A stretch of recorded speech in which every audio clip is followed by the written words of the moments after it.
Salam Pak Gindo, salam Bu Ambar, Pak Edi, salam Pastor Paul, Bu Ana, dan Bapak Ibu semua yang hadir di Zoom dan di YouTube, dan salam untuk saudara kami yang menonton kembali siaran kita hari ini.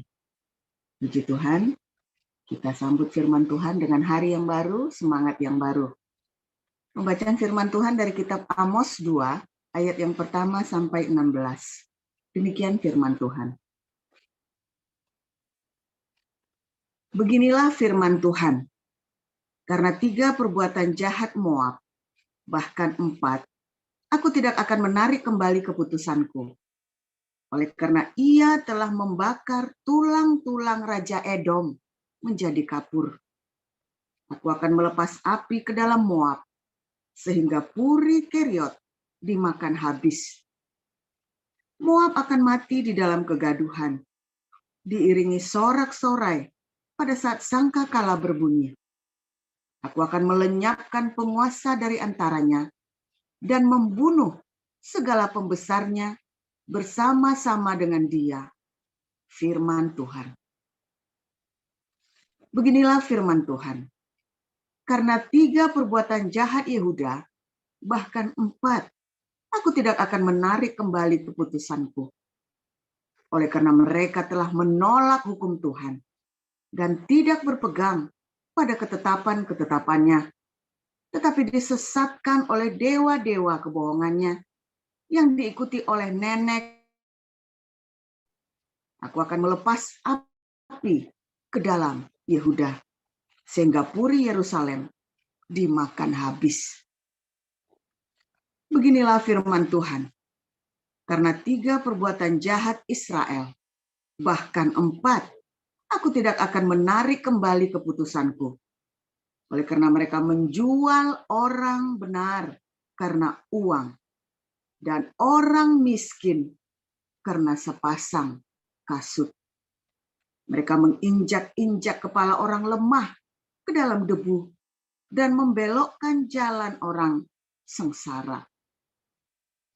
Anak dan ayah pergi menjamah seorang perempuan muda sehingga melanggar kekudusan namaku. Mereka merebahkan diri di samping setiap mezbah, di atas pakaian gadaian orang, dan minum anggur orang-orang yang kena denda di rumah Allah mereka.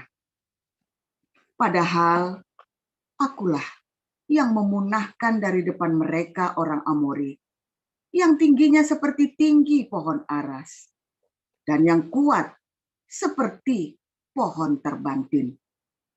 Aku telah memunahkan buahnya dari atas dan akarnya dari bawah. Padahal akulah yang menuntun kamu keluar dari tanah Mesir dan memimpin kamu 40 tahun lamanya di padang gurun, supaya kamu menduduki negeri orang Amori. Aku telah membangkitkan sebagian dari anak-anakmu menjadi nabi, dan sebagian dari teruna-terunamu menjadi nazir. Bukankah betul-betul begitu, hai orang Israel? Demikianlah firman Tuhan. Tetapi kamu memberi orang nazir minum anggur dan memerintahkan kepada para nabi, jangan kamu bernubuat. Sesungguhnya, aku akan mengguncangkan tempat kamu berpijak, seperti goncangan kereta yang syarat dengan berkas gandum. Orang cepat tidak mungkin lagi melarikan diri. Orang kuat tidak dapat menggunakan kekuatannya, dan pahlawan tidak dapat melarikan diri. Pemegang panah tidak dapat bertahan. Orang yang cepat kaki tidak akan terluput. Dan penunggang kuda tidak dapat meluputkan diri.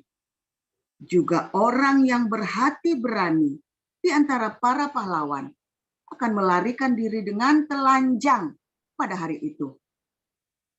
Demikianlah firman Tuhan. Terima kasih, Bu Nerliana. Silakan, Bu Sarma. Baik, saya akan membacakan kebenaran firman Tuhan yang terambil dari kitab Filemon. Beginilah firman Tuhan. Dari Paulus, seorang hukuman karena Kristus Yesus, dan dari Timotius, saudara kita, kepada Filemon yang kekasih, teman sekerja kami, dan kepada Apfia, saudara perempuan kita, dan kepada Arkipus, teman seperjuangan kita, dan kepada jemaat di rumahmu. Kasih karunia dan damai sejahtera dari Allah, Bapa kita, dan dari Tuhan Yesus Kristus menyertai kamu. Aku mengucap syukur kepada Allahku setiap kali aku mengingat engkau dalam doaku, karena aku mendengar tentang kasih-Mu kepada semua orang kudus dan tentang iman-Mu kepada Tuhan Yesus.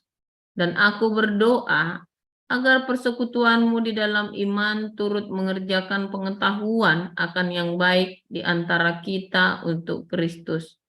Dari kasih-Mu sudah kuperoleh kegembiraan besar dan kekuatan, sebab hati orang-orang kudus telah Kau hiburkan, saudaraku. Karena itu, sekalipun di dalam Kristus aku mempunyai kebebasan penuh untuk memerintahkan kepadamu apa yang harus engkau lakukan, tetapi mengingat kasih-Mu itu, lebih baik aku memintanya daripadamu. Aku, Paulus, yang sudah menjadi tua, lagi pula sekarang dipenjarakan karena Kristus Yesus, mengajukan permintaan kepadamu mengenai anakku yang kudapat selagi aku dalam penjara, yakni Onesimus. Dahulu memang dia tidak berguna bagimu, tetapi sekarang sangat berguna baik bagimu maupun bagiku. Dia kusuruh kembali kepadamu, dia yaitu buah hatiku. Sebenarnya aku mau menahan dia di sini sebagai gantimu untuk melayani aku selama aku dipenjarakan karena Injil, tetapi tanpa persetujuanmu, aku tidak mau berbuat sesuatu supaya yang baik itu jangan engkau lakukan seolah-olah dengan paksa, melainkan dengan sukarela. Sebab mungkin karena itulah dia dipisahkan sejenak daripadamu, supaya engkau dapat menerimanya untuk selama-lamanya, bukan lagi sebagai hamba, melainkan lebih daripada hamba, yaitu sebagai saudara yang kekasih. Bagiku sudah demikian, apalagi bagimu, baik secara manusia maupun di dalam Tuhan.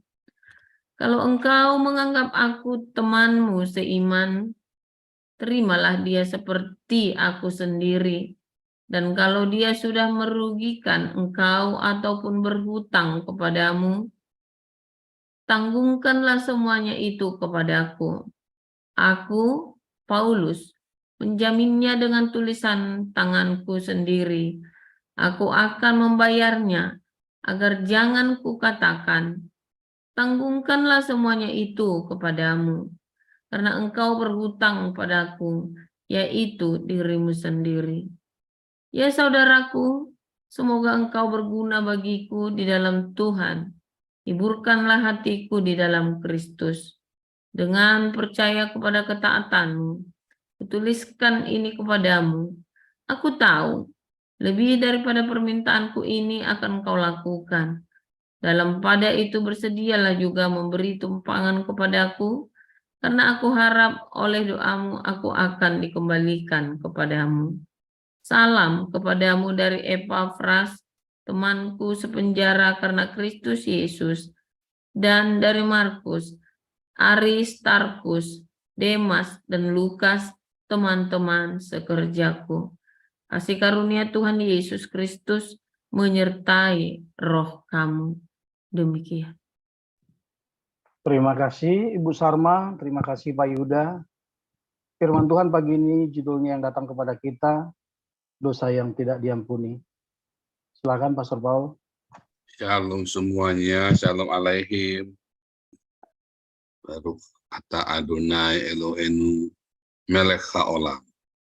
Tuhan Yesus diberkati sebagai Raja segala alam.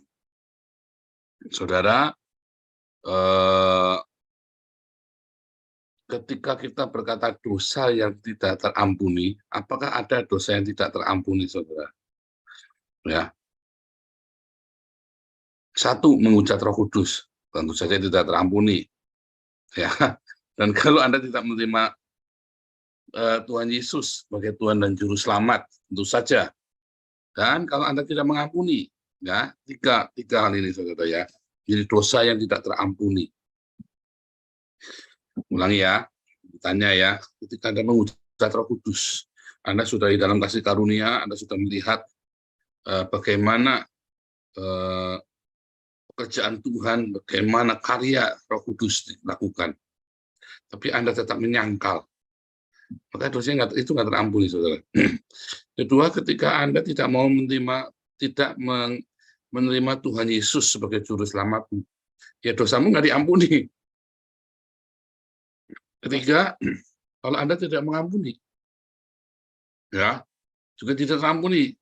Nah, tapi ada satu lagi, saudara, ya, tadi dikatakan ya, kalau kamu tidak berdiakonia, saudara. Kalau kamu tidak berdiakonia, maka kamu masuk neraka. Ya, kita sudah kasih tahu ya.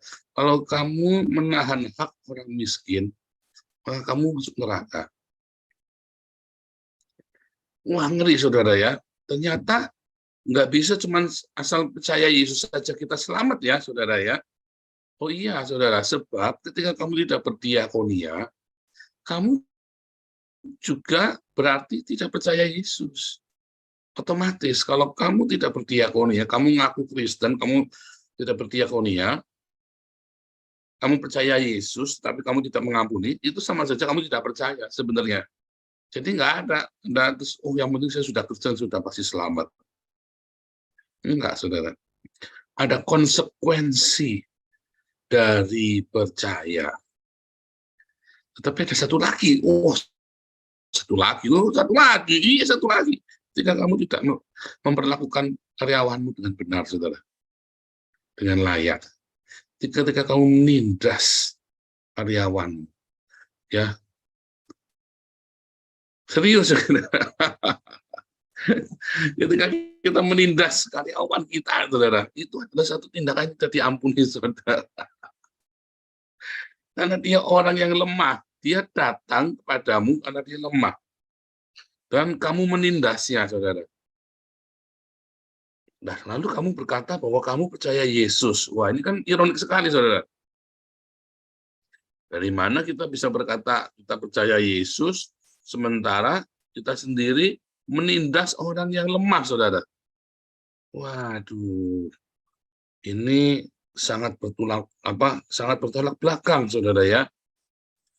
Sangat bertolak belakang. Bagaimana, ya,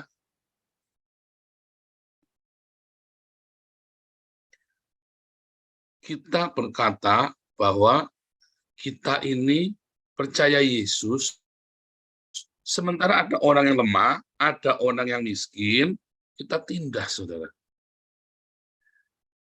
Bagaimana kita berani ngomong kita percaya kepada Tuhan Yesus yang memperlakukan orang miskin dan orang lemah dan pembebas para tawanan ini, saudara. Lalu kita justru memenjarakan karyawan kita atau anak buah kita atau siapapun yang di bawah kita. Itu kan namanya orang yang lemah yang di bawah kita, kan. Bagaimana kita bisa berani bilang bahwa kita ini percaya kepada Tuhan? Nah, itu nggak pas, ya. Itu nggak pas. Nah, kemudian saya pernah bilang ya sama kemarin, kalau yang ikut Koinonia kemarin ya, kami saya itu ya, yang suka bikin ribut sama pembantu di rumah. Tapi nggak menindas ya, bukan menindas, ribut. Pokoknya kalau orang kerja, bawelnya minta ampun ya. Pokoknya bawelnya minta ampun, sehingga orang itu nggak tahan ya, saudara, ya. Nah,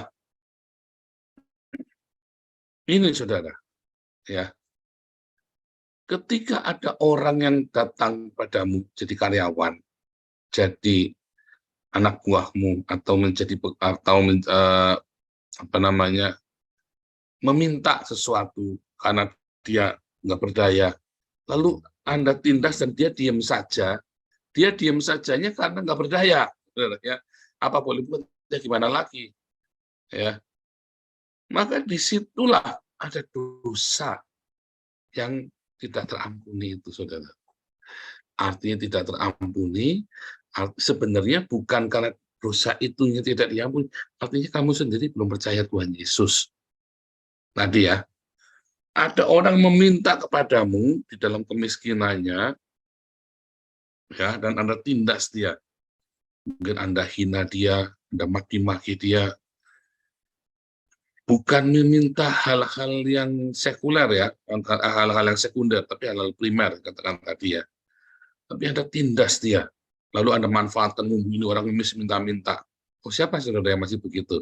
Ada orang ngemis minta-minta, lalu Anda manfaatkan dia dulu, pontang-panting, lalu biar saja, biar. Siapa yang masih punya mental seperti itu? Jangan-jangan Anda sendiri percaya.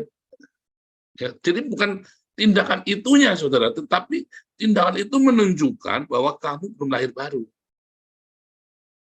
Ya. Karena tindakan itu sebagai bukti bahwa kita masih belum diampuni, saudara. Kalau kamu masih melakukan seperti hal itu, segera, saudara, introspeksi. Nah, itu masalahnya. Masalahnya sifat aji mumpung. Mengapa bisa terjadi itu, saudara? Karena aji mumpung orang itu lagi di bawah kita. Mumpung orang itu bisa kita tindas. Mengapa kita pengen menindas, saudara? Karena kita belum berdamai. Makanya kita pengen nindas orang, karena kita sendiri ditindas. Jadi kita pengen meneruskan kepada orang lain. Kalau Anda mendapat kasih karunia, Anda merasa sudah mendapat cinta, pengampunan yang luar biasa, pertolongan yang luar biasa, maka Anda kepengen juga menolong orang lain. Ya, saya mendapat pengampunan yang luar biasa dari Tuhan Yesus, maka saya senang sekali mengampuni orang lain. Saya mendapat cinta kasih yang luar biasa dari Tuhan Yesus, maka saya ingin sekali bisa mengasihi orang lain.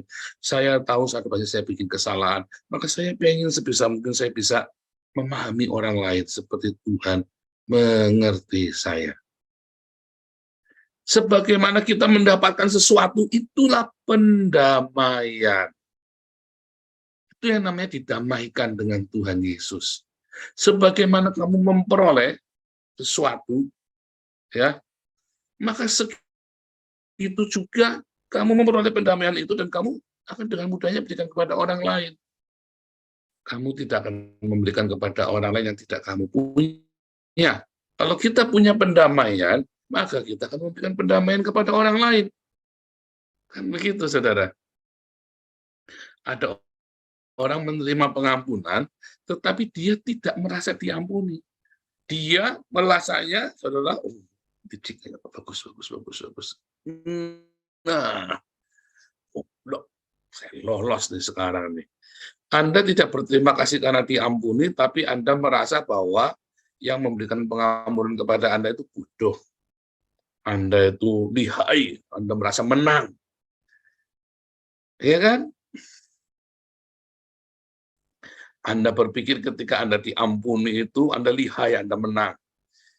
Bukan karena Anda mendapatkan kasih karunia, merasa, aduh, nyaris aku hancur. Kalau bukan karena pengampunan Tuhan. Anda tidak menerima pengampunan itu sebagai satu pengampunan. Siapa di sini ya? Yang kalau habis urusan ribut sama orang, nah, itu seperti ini, saudara, kejadiannya. Anda lagi ribut sama orang, juder, ya, lalu Anda harusnya sudah masuk penjara atau sudah hancur-hancuran hidupmu, saudara. Tapi orang ini kasihan sama kamu, kasihan orang ini. Lalu tiba-tiba orang ini bilang, dilolosin aja deh. Lalu Anda dengan bangganya kita kemana-mana, mana, Anda lihai, Anda lawan pejabat atau Anda lawan seseorang, Anda menang. Padahal orang ini bukan membiarkan Anda menang, bukan karena dia kalah, tapi karena dia kasihan. Tiba-tiba Tuhan gerakan dia buat kasihan, udah dilolosin aja deh. Tapi Anda merasanya, wah, emang saya hebat, saya bisa menang. Ada yang begitu, saudara? Di dalam beberapa kasus, ya, saya dulu pernah kasih lolos orang, saudara, ya. Jadi orang ini dagang, caranya salah.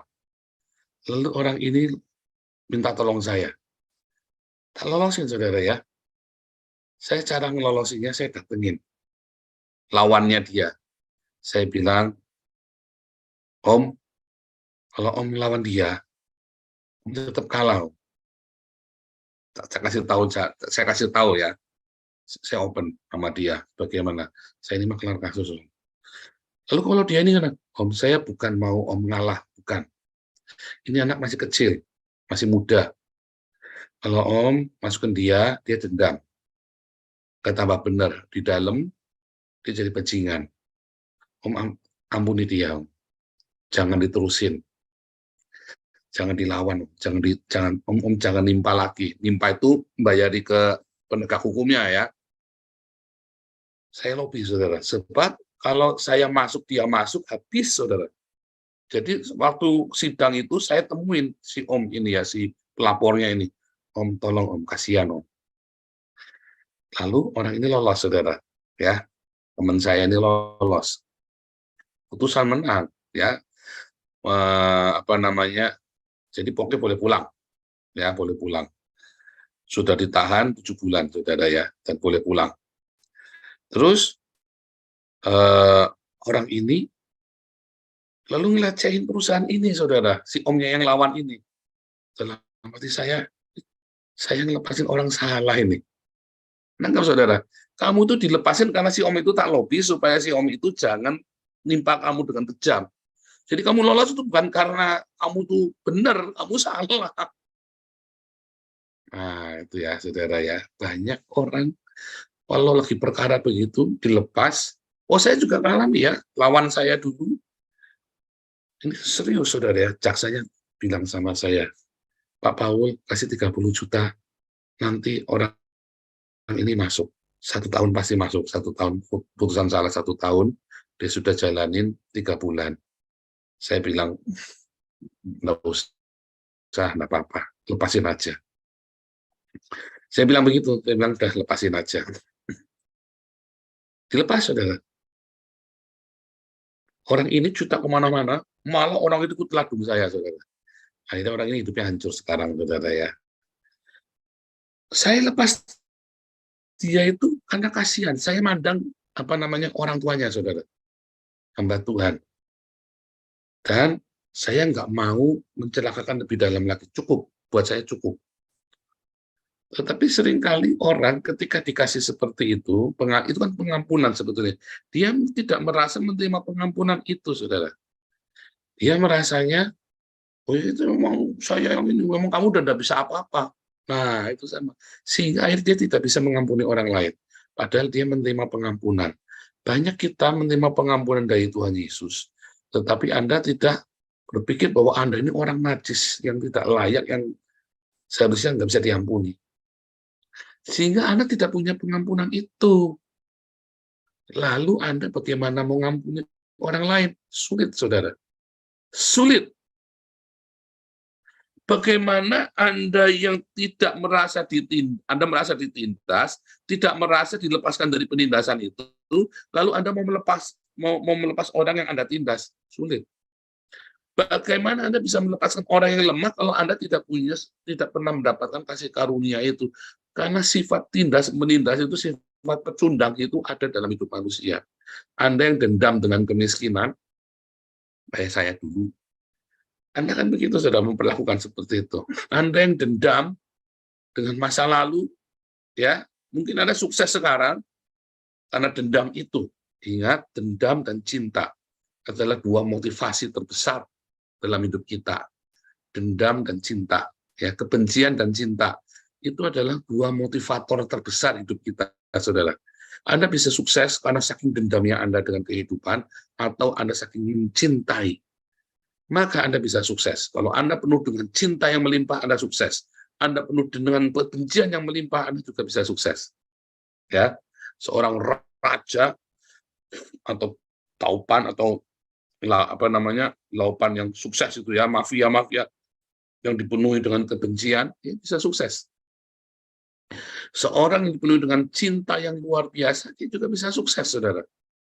Apa yang akan memotivasi hidupmu, saudara? Kebencian atau cinta?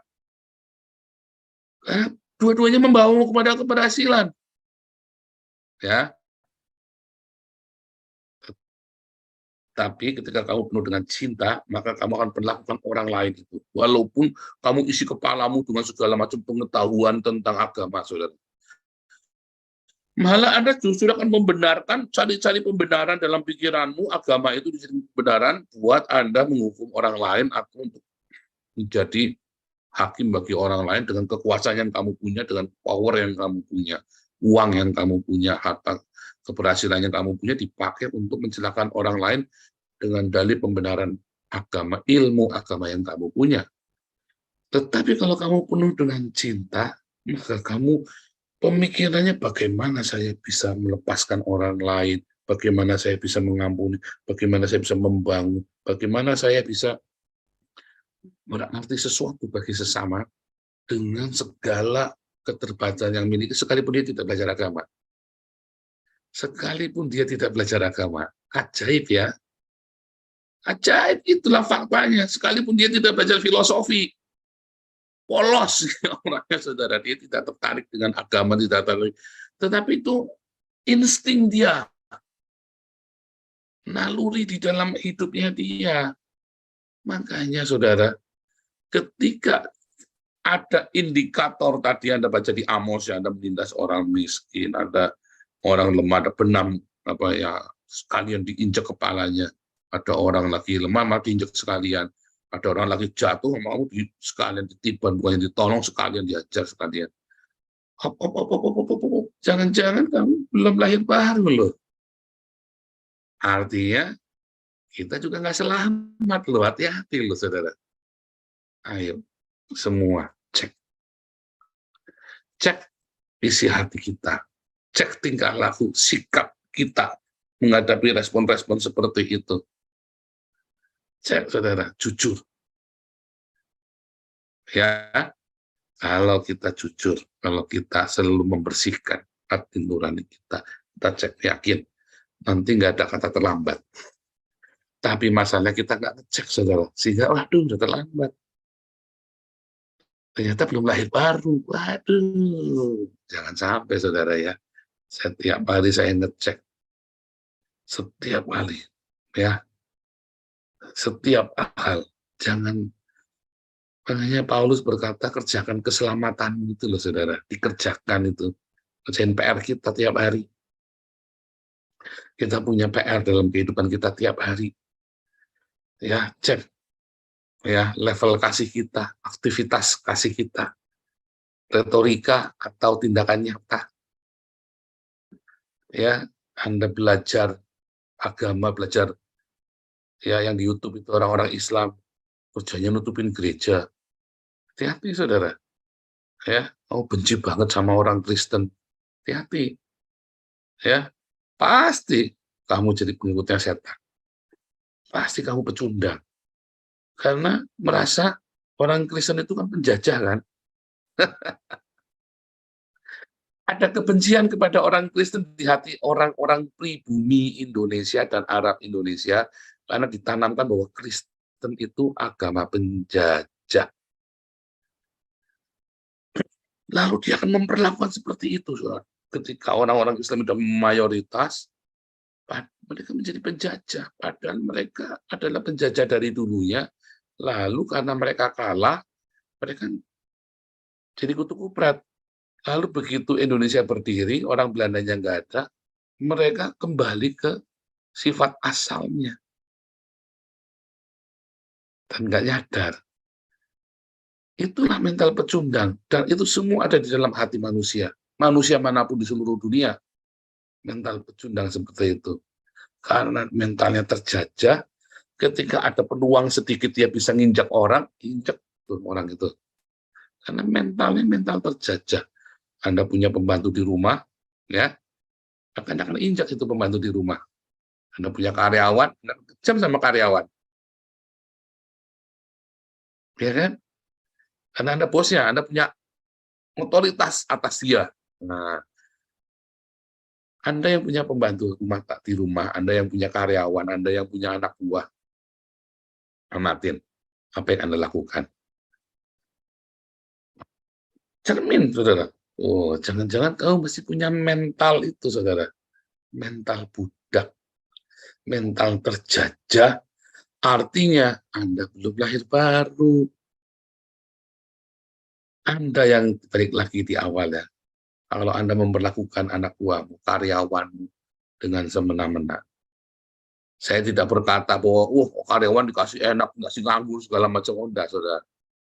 Ada SOP, ada disiplin, ada perjanjian yang wajar, yang sama-sama dengan senang hati dilakukan. Ya. Tapi juga kalau ada karyawan nagih Anda yang begitu, jangan kejam, jangan begini, Anda juga jangan terpengaruh. Ya, artinya Anda dari awal jangan terintimidasi.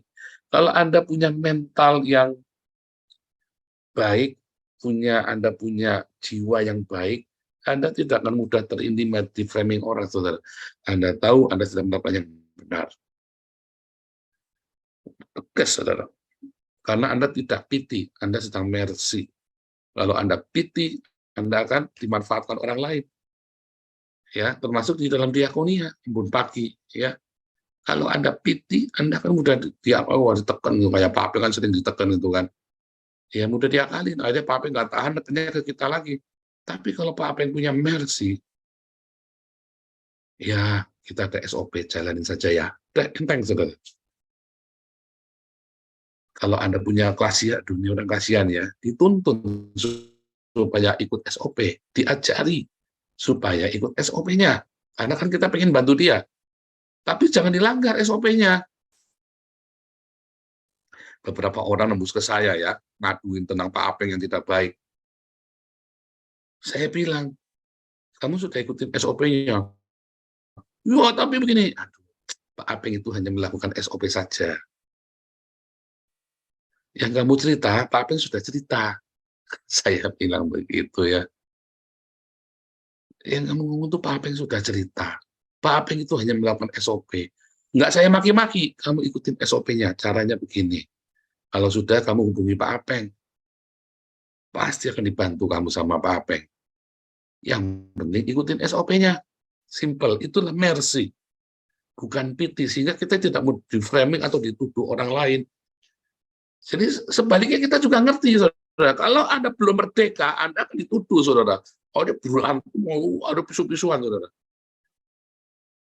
Ya kan? Tapi kalau Anda sudah dimerdekakan, Anda punya belas kasihan, ya. Kenapa saya suka ngomong sama pengurus, aduh, yang begini ini kita nggak usah marah.